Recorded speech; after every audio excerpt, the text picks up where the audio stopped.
Comenzamos con el motor de búsquedas en Internet Google, que busca innovar el campo de la salud y la medicina, desarrollando, escuchen, una simple píldora que aloja nanopartículas diseñadas para la detección temprana del cáncer y otras enfermedades. Miguel Ángel Antoñanzas tiene los detalles. La misma división de Google que ha desarrollado los automóviles autodirigidos, las gafas inteligentes o los globos aerostáticos para emitir señal de Internet ha presentado ahora un proyecto médico innovador. Se trataría de desarrollar una píldora con millones de nanopartículas creadas en laboratorio que podría identificar e informar de cambios bioquímicos en el cuerpo humano.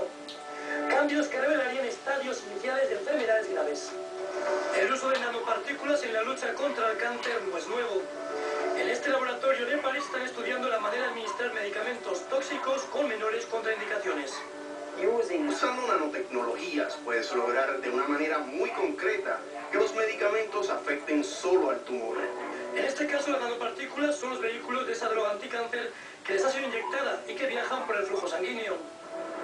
Pero el proyecto de Google X, una división científica del famoso buscador, es más amplia. No solo contempla el cáncer, también enfermedades cardiovasculares para evitar así, por ejemplo, un infarto o un derrame cerebral. El sistema consiste en crear una comunicación entre las nanopartículas y una especie de pulsera que puede leer la información recogida por ese ejército diminuto. Las nanopartículas, 1000 veces más pequeñas que un glóbulo rojo, se ingerirán mediante una píldora. A estas diminutas partículas, por ejemplo, se les puede cargar con un anticuerpo específico que puede reconocer y pegarse a una proteína de una célula tumorosa. Y como el cuerpo de estas partículas es magnético, las puedes llamar donde quieras y puedes mirar tu muñeca. Y están allí, se pueden ver a través de estas venas superficiales y con poner un imán las puedes atrapar y preguntarles qué es lo que han visto. Esto permite un tipo de medicina proactiva que alerta a los primeros síntomas de una enfermedad. Google X tiene un equipo con unas 100 personas, entre químicos, astrofísicos e ingenieros, trabajando en este proyecto inicial. Que los responsables va a hacer falta entre 5 a 7 años para que se complete. Miguel Ángel Antoñanzas, CNN, Atlanta. La nanotecnología se ha incrustado en la medicina con un sinfín de aplicaciones. Imagínense, diminutos robots que tienen la habilidad de reparar el ADN, de llevar medicamentos a células específicas, pero dejemos que sea nuestro invitado de hoy el que nos explique sobre estos avances en la ingeniería biomédica. Con nosotros el doctor Ramón Montero. Muchísimas gracias por estar aquí, Ramón. Como te puedo tutear, ¿no? Sí, cómo no, un placer, un placer. Vamos de lleno al tema y una pregunta: ¿qué es la nanotecnología que le estamos escuchando tanto últimamente? Bueno, el término nano, ¿no?, significa muy, muy, muy pequeño, ¿no? 10 a la menos 9 centímetros para ser exactos. La nanotecnología es todo lo que se utiliza, que es muy pequeño y lo podemos utilizar como cura para muchas enfermedades que podemos tener en nuestro cuerpo, ¿no? Vamos a utilizar el ejemplo del cáncer, ¿no? Correcto. Si vemos una célula cancerosa, ¿no?, estas tienen unos receptores en la superficie, ¿no? Estas nanopartículas de las que usted está hablando, ¿no?, que son de nanotecnología, las podemos funcionalizar con diferentes antígenos o anticuerpos en la superficie que van corriendo por su flujo sanguíneo y encuentran estas células cancerosas y se atan a ellas. Luego la célula cancerosa empieza un procedimiento que se llama fagocitosis, ¿no?, que proviene de un término griego que significa devorar. Entonces estas células se comen las nanopartículas. Las nanopartículas, por su lado, tienen un agente muchas veces quimioterapéutico que se difunde dentro de la célula y las mata. Hablando del tema de la ingeniería biomédica, que hoy en día lo escuchamos mucho, pero estamos hablando de un par de décadas. Es un campo extremadamente amplio. ¿Cómo lo dividirías tú? ¿Cuál es tu área en específica? Bueno, yo me dedico en el área de ingeniería biomédica a la medicina regenerativa, o sea, a la terapia regenerativa, que significa poder utilizar nuestras propias células para recrear nuestros órganos, ¿no? Por ejemplo, si uno tiene un órgano que está deficiente en cualquier sentido de la palabra, podemos regenerar ese órgano usando nuestras propias células. Muchas veces, y aquí en Estados Unidos es un poco más difícil ese procedimiento, ya que no podemos utilizar las células embriónicas, las células madres embriónicas. Correcto. Por cuestiones éticas, por cuestiones éticas y de religiosas, por supuesto. regulaciones. Pero ya hoy día ya se ha encontrado que no es tan necesario utilizar estas células embriónicas, ¿no? Se han encontrado células madres adultas en muchos de los tejidos de nuestro cuerpo, si no en todos.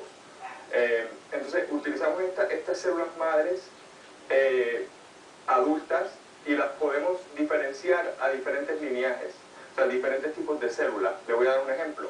Nosotros hemos encontrado dentro de la muela un tipo de célula que la podemos convertir a tejido cardíaco. Increíble. ¿Cuál es tu trabajo en específico que me parece fascinante? Bueno, como esto es una rama de la medicina multidisciplinaria.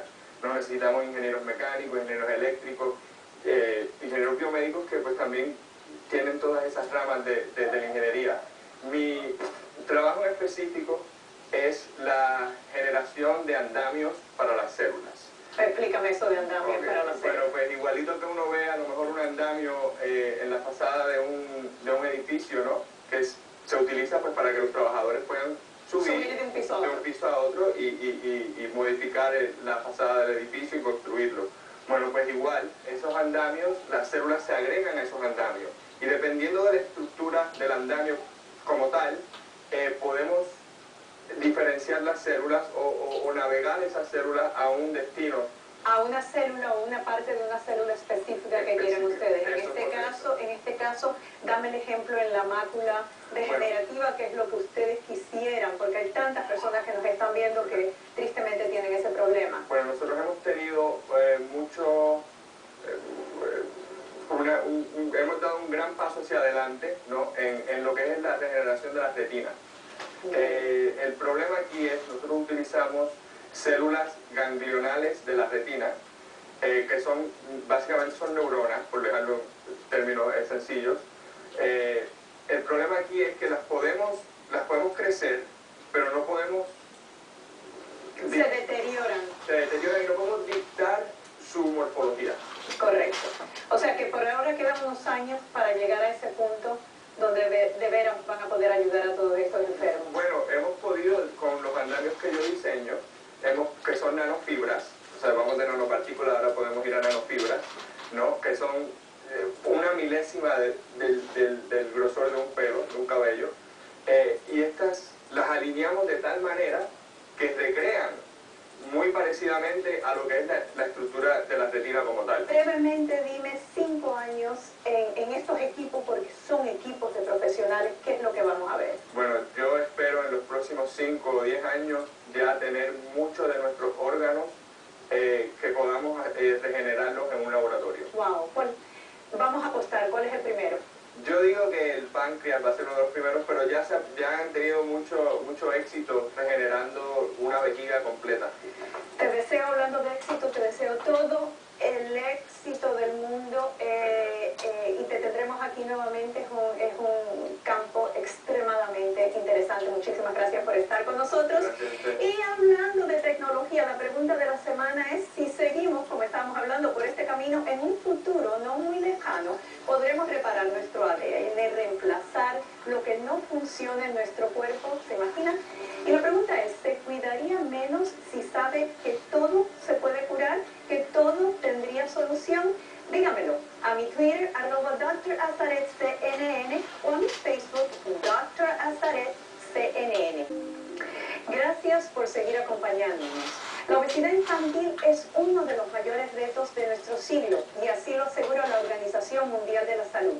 Se estima que en el mundo 42 millones de niños menores de 5 años sufren de sobrepeso y obesidad. Y tal y como las investigaciones apuntan, los niños obesos tienden a ser adultos obesos. La pregunta es, ¿cómo puede toda esta tecnología que estamos explorando ayudar a las familias a vencer el reto de la obesidad? Las aplicaciones para bajar de peso pueden ayudar a chicos con problemas de sobrepeso. La familia Sánchez dice que así fue con su hija Lana. Como madre, uno trata de que sean saludables, que coman comida saludable. Medíamos nuestras porciones. pero ella seguía subiendo de peso. Hasta que encontraron una app para bajar de peso que agrupa las comidas en rojas, amarillas o verdes. Les enseña a los niños a reducir paulatinamente las comidas rojas, las que no son saludables. Ahora les sirvo platos más pequeños y como quesos menos grasosos. Hay que fijarse mucho en el tamaño de las porciones.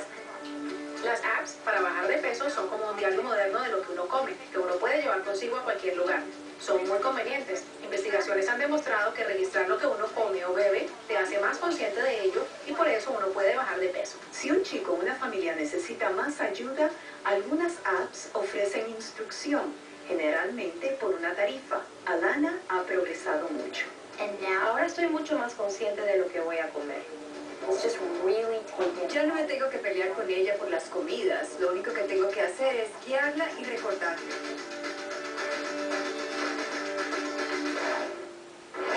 No hay duda de que los niños hoy en día casi que podemos decir nacen sabiendo manejar un teléfono inteligente, una tableta, es parte de quienes son.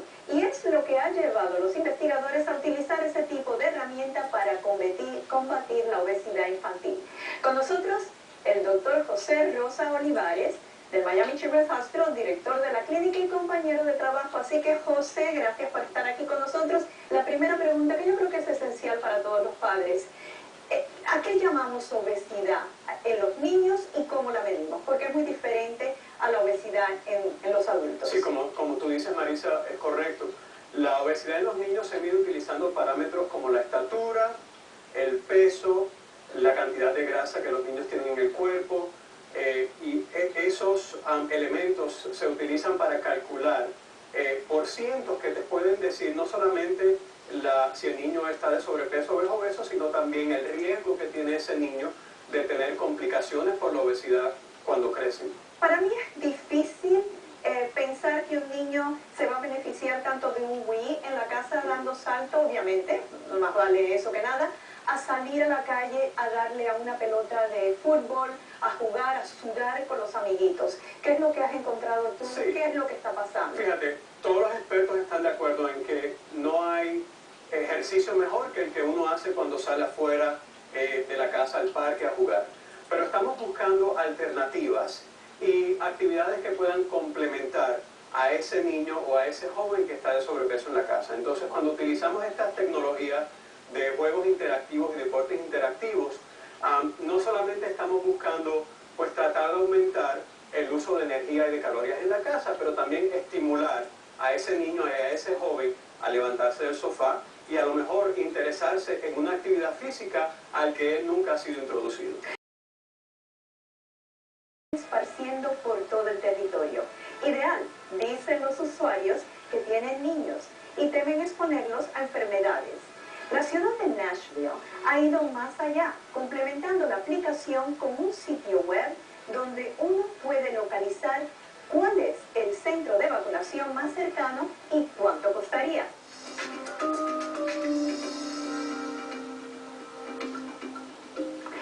En las próximas décadas, el 80% de nuestro cuidado médico estará en manos de supercomputadores. Es lo que aseguró Vinod Khosla, ingeniero biomédico e innovador, en la entrevista que concedió recientemente a nuestra cadena hermana CNN en inglés. Ejemplos existen, indudablemente, como el programa Moonshots o Tiros a la Luna del MD Anderson Cancer Center, donde las supercomputadoras analizan vastas cantidades de información médica para ser aliado importante a la hora de diagnosticar y tratar a pacientes con cáncer. Pero por otro lado, tenemos médicos que abogan por una medicina lenta o tipo tortuga, como algunos le llaman. Se trata de una práctica médica más relajada, una fórmula que abarca el estilo de vida, la medicina complementaria y sí, la tecnología. No me cabe duda de que el 80% de la relación médico-paciente será regida por la tecnología. Dejemos el espacio restante al factor humano, al apretón de manos, al toque que conforta. Y la pregunta es, ¿será el 20% restante suficiente para ello? Gracias por acompañarme una vez más y recuerde siempre que con la salud no se